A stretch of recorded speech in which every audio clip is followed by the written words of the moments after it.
في القلب مشاعر أخفيها قد أشرقت الشمس عليها عن خطط لم أعبأ فيها. Bismillahirrahmanirrahim. Assalamualaikum warahmatullahi wabarakatuh. Waalaikumsalam warahmatullahi wabarakatuh. Innal hamdalillahi nahmaduhu wa nasta'inuhu wa nastaghfiruh wa na'udzu billahi min syururi anfusina wa min sayyiati a'malina. May yahdihillahu fahuwal muhtad wa may yudlil falan tajida lahu waliyyan mursyida. Asyhadu an la ilaha illallah wahdahu la syarika lah wa asyhadu anna Muhammadan abduhu wa rasuluhu la nabiyya wa rasula ba'da. Rabbi syrah li sadri wa yassir li amri wa hlul 'uqdatam min lisani yafqahu qawli. Allahumma anfa'na bima 'allamtana wa 'allimna ma yanfa'una wa zidna 'ilman nafi'a. Kita akan melanjutkan kajian kita terkait dengan tema kaifa yakunul muslimu ma'a rabbih.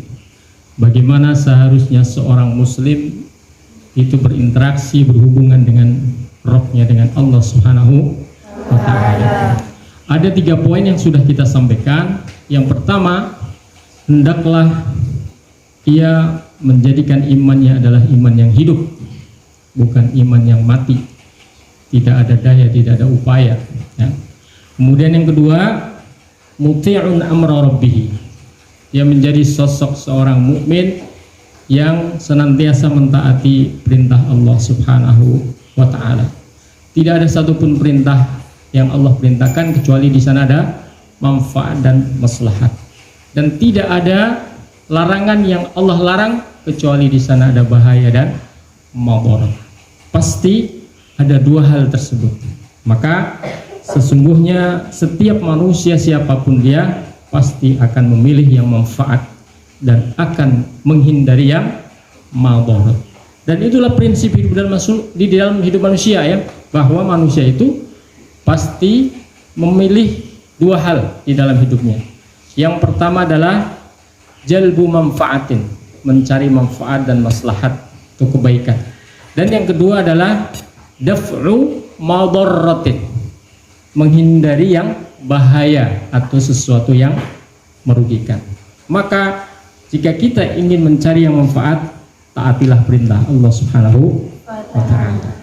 Kemudian yang ketiga yang sudah kita sampaikan adalah bahwa seorang muslim yang dia taat kepada Allah Subhanahu wa ta'ala, maka dia pasti akan menunaikan kewajibannya, tanggung jawabnya masing-masing, ya. Kita masing-masing punyai tanggung jawab dan mempunyai kewajiban, maka semaksimal mungkin ditunaikan kewajiban dan tanggung jawabnya. Kita akan lanjutkan poin berikutnya, bagaimana seharusnya seorang muslim berinteraksi dengan Allah Subhanahu wa ta'ala. Poin yang keempat, ya. Yang keempat adalah radin biqada'illahi wa qadarihi. Ridho dengan qada dan qadar Allah Subhanahu wa ta'ala. Ridho dengan semua yang telah diputuskan oleh Allah Subhanahu wa ta'ala. Ridho dengan segala apa yang terjadi pada dirinya. Karena sesuatu yang terjadi pada diri kita semuanya tidak lain dan tidak bukan, semuanya adalah atas kehendak Allah Subhanahu wa ta'ala. Maka oleh karena itu, karakter utama seorang muslim adalah ridho kepada qada dan qadar Allah Subhanahu wa ta'ala. Di dalam hadis Rasulullah sallallahu alaihi wasallam menegaskan, ajaban li amril muslim. Sungguh sangat menakjubkan kondisi dan keadaan seorang muslim. Bagaimana kondisinya? Inna amrahu kullahu khair. Apapun yang terjadi pada dirinya, pasti dia akan berpikir positif. Pasti dia akan menganggapnya semua yang terjadi adalah untuk kebaikan dirinya. Sekalipun kadang-kadang yang terjadi pada diri kita tidak selamanya menyenangkan. Bahkan sebaliknya, mungkin akan membuat kita sedih, mungkin tidak membuat kita senang. Maka oleh karena itu ditegaskan di sini, digambarkan di dalam hadis Rasulullah Sallallahu Alaihi Wasallam di sini, bagaimana keadaannya ketika dia mendapatkan musibah atau mendapatkan nikmat dari Allah Subhanahu Wa Taala. Kata Rasulullah, in asabathu sarra syakar. Kalau Allah Subhanahu Wa Taala memberikan ujian baginya, kelapangan, kemudahan, kecukupan, maka dia akan menunaikan syukurnya kepada Allah Subhanahu wa Ta'ala. Fakana khairul lahu, maka itulah sikap yang terbaik bagi seorang muslim. Wa in asabathu dharra sabar, fakana khairul lahu. Dan jika dia ditimpa suatu musibah, suatu kesempitan, suatu kesulitan, kesedihan, maka apa yang dia lakukan? Dia pasti akan bersabar. Dan itu yang terbaik, sikap yang seharusnya dimiliki oleh seorang muslim. Maka sesungguhnya di dalam kehidupan kita, yang kita lalui dalam fase-fase kehidupan kita masing-masing, hanya ada dua kondisi ini. Tuntutan Allah Subhanahu wa Ta'ala juga hanya dua ini. Kita mau syukur atau kita mau sabar. Hari ini mungkin kita bersyukur karena Allah berikan kita nikmat yang luar biasa, kesehatan, kecukupan, ya, kebersamaan dan lain sebagainya. Tapi mungkin di hari yang lain Allah Subhanahu wa Ta'ala menguji kita dengan kesempitan, dengan kesulitan. Maka di hari yang lain gantian kita harus bersabar. Dan inilah prinsip hidup seorang muslim, syukur atau sabar. Sama seperti halnya apa yang digambarkan oleh Imam Al-Ghazali. Sesungguhnya kehidupan seorang muslim itu ibaratnya seperti burung. Burung itu pasti punya dua sayap. Kalau dia hanya punya satu sayap, maka dia tidak akan bisa terbang. Itulah kehidupan seorang muslim. Sayap yang pertama adalah syukur, sayap yang kedua adalah sabar. Dengan syukur dan sabar, maka seorang muslim, seorang yang beriman, dia akan terbang kemanapun mengelilingi dunia dengan kesyukuran dan dengan kesabaran. Dia tidak akan resah, dia tidak akan gelisah, tidak akan khawatir dengan kondisi apapun. Kalau Allah berikan kepadanya suatu kelapangan, kemudahan, rezeki yang luas, ya, maka dia akan bersyukur kepada Allah Subhanahu wa Ta'ala. Sebagaimana juga yang dikatakan oleh Sulaiman, apa yang kurang dari Sulaiman? Tidak ada. Tidak ada satupun yang punya kerajaan yang lebih besar dari kerajaan yang dimiliki oleh Sulaiman, baik sebelumnya atau sesudahnya.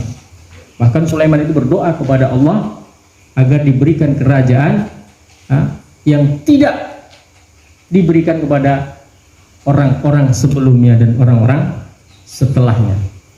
Rabbi habli mulkan la yanbaghi li ahadin min ba'di. Tidak ada. Kerajaan Nabi Sulaiman luar biasa. Bukan hanya menguasai seluruh bumi, bahkan seluruh dasar lautan dan seluruh apa yang ada di langit, itu kekuasaan Sulaiman. Burung-burung berterbangan, angin yang semilir, ya, air yang gemercik, ikan-ikan yang ada di dalam lautan, semut-semut, semuanya tunduk kepada Nabi Sulaiman. Bahkan yang zahir dan yang gaib, semuanya tunduk di bawah kerajaan dan kekuasaan Nabi Sulaiman. Tapi meskipun demikian, Nabi Sulaiman memberikan contoh kepada kita, hadza min fadli rabbi liyabluwani ashkur am akfur. Ini semuanya adalah karunia dari Allah Subhanahu wa Ta'ala. Ini semuanya hanyalah cara bagaimana Allah Subhanahu wa Ta'ala menguji saya. Apakah saya syukur dengan kenikmatan yang luar biasa ini, atau sebaliknya saya kufur, ya, yaitu kufur nikmat. Jadi kufur itu bukannya tidak beriman kepada Allah Subhanahu wa Ta'ala saja, tapi kufur juga diantaranya adalah kufur nikmat, tidak mengakui bahwa nikmat yang dia miliki yang dia rasakan itu adalah berasal dari Allah Subhanahu wa taala. Ini namanya kufur nih. Ini sayap yang pertama ya, syukur. Sayap yang kedua adalah sabar ya. As-sabru. As-sabru kas-sabiri murrun fi madaqatihi lakin awaqibuhu ahla minal asari. Kam hassanat ladzatan lil mar'i qatilatan min haitsu lam yadri anna as-sama fid dasam. Paham artinya? As-sabru kas-sabiri. Sabar itu seperti roto wali ya. Pahit enggak? Pahit. Udah pernah ngerasakan? Nah, besok dirasakan ya. Nah, coba rasanya seperti apa? Sabar seperti itu, pahit. Lakin awaqibu ahla minal asari. Akan tetapi endingnya ya, endingnya, the last story-nya ya, dia ahla minal asali, jauh lebih manis daripada madu. Betapa banyak orang yang tertipu, hasanat ladzatan lil mar'i qatilatan, tertipu dengan keadaan yang nyaman, keadaan yang sepenuhnya dicukupi. Dia tertipu, lalai, lupa, sehingga menghilangkan daya fight-nya, daya juangnya, daya kegigihannya, keseriusannya di dalam bekerja, berusaha, belajar. Hilang ya, hilang ya, keseriusannya hilang. Akhirnya apa? Qatilatan. Kenyamanan tersebut, zona nyaman tersebut justru membunuhnya ya. Tidak lagi punya masa depan karena dia sudah dibuai dengan kenyamanan yang ada pada saat sekarang lagi. Seakan-akan masa depan itu dianggap sama dengan hari ini, padahal tidak akan sama ya, tidak akan sama. Allah tegaskan di dalam Al-Quran, wa tilkal ayyamu nudawiluha bainan nas wa liya'lamallahu alladhina amanu wa yattakhidha minkum syuhada. Hari-hari itu Allah pergulirkan di tengah-tengah manusia. Al-yawmu lana wa rubbama ghadan alaina, al-yawmu lakum wa rubbama ghadan alaikum. Nah, itu kata orang Arab. Hari ini barangkali kita mendapatkan keberuntungan, tapi jangan lupa barangkali besok kita akan mendapatkan kebuntungan ya, ketidakberuntungan. Maka kita harus siap-siap dalam setiap waktu, setiap saat ya. Maka kita harus berbekal ini ya, berbekal ini, tidak boleh terlena. Ketika ada musibah, bersabarlah ya. Jangan terlena dengan kenyamanan yang ada. Kam hasanat ladzatan lil mar'i qatilatan min haitsu lam yadri anna sama fid dasam. Kenapa bisa membunuh seseorang? Karena dia lupa bahwa sesungguhnya terkadang ada makanan yang lezat, ada orang lain yang sesungguhnya berusaha untuk mencelakainya, tapi dia tidak cerdas ya? Tidak waspada. Ternyata di balik makanan yang lezat itu orang lain berusaha untuk membunuh kita. Mungkin ditaburkan racun di dalamnya ya? Dipercikkan racun di dalamnya. Luarnya enak, nyaman, lezat, luar biasa menggiurkan. Tapi begitu kita telan, kita makan, apa yang terjadi setelah itu? Qaid, meninggal, ya. Mati kita. Siapa yang membunuh sesungguhnya? Diri kita sendiri. Ya, maka kita tidak boleh terlena dengan kemewahan, kemegahan, kemudahan, ya, lapangan yang Allah berikan kepada kita. Siapapun kita, kalau di antara kita ada yang diberi kemudahan oleh Allah Subhanahu wa taala, banyak-banyaklah bersyukur. Banyak-banyaklah bersyukur. Bahkan jangan sampai merasa bahwa, apalagi kalian semuanya ya, ini masa-masa perkembangan, pertumbuhan ya. Masa-masa harus banyak belajar. Kalian mungkin di antara kalian ada yang diberi kecukupan oleh orang tuanya, semuanya dipenuhi. Ya, semuanya dipenuhi. Dari ujung kaki sampai ujung rambut semuanya penuh ya. Dicukupi semuanya. Tapi jangan terlena. Dan jangan menganggap bahwa kalian akan selamanya seperti itu. Karena orang tua kita juga tidak selamanya hadir bersama dengan kita. Barangkali 2, 3 hari, 4 bulan, 5 bulan yang akan datang Allah takdirkan beliau ini akan meninggalkan kita. Apa yang bisa kita lakukan? Tidak ada, kecuali kita harus fight, kita harus berjuang dengan kemampuan dan kekuatan kita masih dan juga bersandar kepada Allah Subhanahu wa taala. Jadi hari itu akan dipergulirkan. Maka kita harus bersabar ya dengan kondisi kita masing-masing. Inilah selanjutnya yang dituntut oleh Allah Subhanahu wa taala pada diri seorang muslim. Apapun yang terjadi pada dirinya, hanya dua rumus tadi. Kalau ada kelapangan, bersyukur. Kemudahan, bersyukur. Ketercukupan, bersyukur. Banyak-banyak bersyukur kepada Allah Subhanahu. Kalau ada kesulitan, apa? Harus bersabar ya. Tidak ada cara lain kecuali itu ya. Padahal Allah Subhanahu wa taala juga menjanjikan kepada orang-orang yang bersabar, innama yuwaffas-sabiruna ajrahum bighairi hisab. Allah itu menjanjikan bahwa Allah akan memberikan balasan kepada orang-orang yang bersabar dengan balasan yang tidak bisa dikira-kira ya, tidak bisa dikira-kira. Wa mal ladzatu illa ba'da ta'abi ya. Tidak ada kenikmatan ya, tidak ada kenyamanan kecuali setelah susah payah ya. Tidak ada. Jangan melihat orang keadaannya sekarang, jangan lihat sejarahnya. Orang yang punya restoran besar, orang yang punya istana besar, orang yang punya rumah, punya kecukupan apa semuanya, dia dihormati ya, diberikan kedudukan, diberikan kejabatan. Dia jangan dilihat sekarangnya, belajarlah bagaimana menapaki kehidupannya, belajar dari mereka. Maka kita harus belajar dari orang lain ya, termasuk belajar bagaimana meniti kehidupan ya. Maka oleh karena itu ridho dengan qada dan qadar Allah Subhanahu wa taala ini merupakan kewajiban kita yang terbaik jika kita berinteraksi dengan Allah Subhanahu wa taala. Kemudian selanjutnya yang kelima, sifat seorang mukmin, seorang muslim ketika berinteraksi dengan Allah Subhanahu wa taala. Apa yang kelima? Awwab. Senantiasa kembali kepada Allah Subhanahu wa taala. Kalau kalian berjalan, terkadang ada sesuatu yang mengganjal. Mungkin kadang ketika kita lupa, kita keseleo, sakit kita ya. Lupa, tidak memperhatikan jalan, jedot dalam bis, tembok, pintu ya.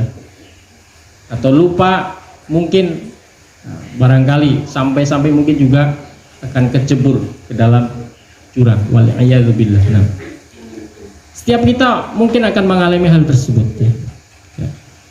Ini artinya apa? Setiap kita pasti kadang-kadang merasa salah, berdosa, khilaf ya.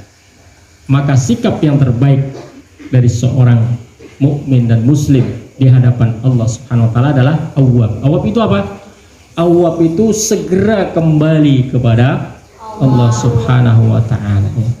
Qala Subhanahu wa taala di kitabihil karim, innal ladzina taqaw idza massahum ta'ifum minasy syaitani tadzakkaru fa idza hum mubsirun. Sesungguhnya orang-orang yang bertakwa ketika dia diganggu oleh setan, digelincirkan oleh setan sehingga dia lupa dengan kewajibannya di hadapan Allah Subhanahu wa taala, maka apa yang dia lakukan? Tadzakkaru, segera mengingat Allah Subhanahu wa taala. Allah menjanjikan kepada hambanya, setiap kita keampunannya di siang dan di malam hari. Innallaha yabsutu yadahu bil-laili liyatuba musii'un nahar wa yabsutu yadahu bin-nahari liyatuba musii'ul lail. Allah sesungguhnya membentangkan tangannya pada semua hambanya. Yabsutu yadahu bil-lail, di malam hari. Agar apa? Agar hambanya yang berdosa di siang hari, khilaf di siang hari, salah di siang hari, bertobat di malam hari. Begitu juga sebaliknya, wa yabsutu yadahu bin nahar liyatuba musii'ul lail. Allah membentangkan tangannya di siang hari agar orang yang berbuat salah di malam hari dia bertobat di siang hari. Jadi tidak ada batasan kapan kita harus bertobat, di malam atau di siang hari. Allah pasti akan senantiasa ya, menyambut hambanya yang kembali kepada Allah Subhanahu wa ta'ala. Bahkan Allah Subhanahu wa ta'ala sangat senang sekali ketika ada seorang hamba yang senantiasa merasa bersalah di hadapan Allah Subhanahu wa ta'ala. Dan orang yang sebaik-baik orang ya, yang bertaubat ya, adalah orang-orang yang mengaku atas kesalahan yang dia perbuat di hadapan Allah Subhanahu wa ta'ala. Bertobat itu dengan ucapan ya, bertobat itu dengan perbuatan, bertobat itu dengan berjanji bahwa dirinya tidak akan mengulangi perbuatan kesalahan itu. Dengan ucapan istighfar, astagfirullahaladzim, astagfirullahaladzim, astagfirullah wa atubu ilaih. Ya. Kemudian juga dengan berjanji tidak akan mengulangi lagi. Ya. Janji bahwa apa yang dia lakukan sudah cukup sampai di sini dan tidak akan diulangi kembali. Kalau dia berkaitan dengan hubungan dengan manusia, ya dia minta maaf kepada manusia. Tapi ingat, dia juga harus minta ampunan kepada Allah Subhanahu wa ta'ala. Baik, barangkali itu yang bisa kita kaji pada malam hari ini. Semoga yang sedikit ini menambahkan semangat kita untuk senantiasa hadir di hadapan Allah Subhanahu wa ta'ala, untuk senantiasa kembali kepada rahmat dan kasih sayang Allah Subhanahu wa ta'ala. Wallahu a'lam bishawab wa nastaghfirullahaladzim. Wassalamualaikum warahmatullahi wabarakatuh. بشتاتي من دون نعيم الآيات